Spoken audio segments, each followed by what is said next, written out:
puppies. No food reward, empty bowls. Usually I do my videos with the food for the puppies to get them used to noise or distraction. But they're laying down, they're all calm, causing trouble. So loud noise. Here's me banging on the garage. And they start coming to me. See, look. See, they come to me. And then we got ourselves a cap gun today. Hopefully it works. They don't make cap guns like they used to. Well, there you go.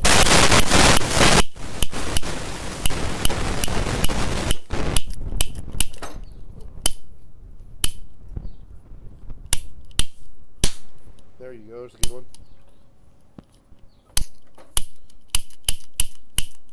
There you go.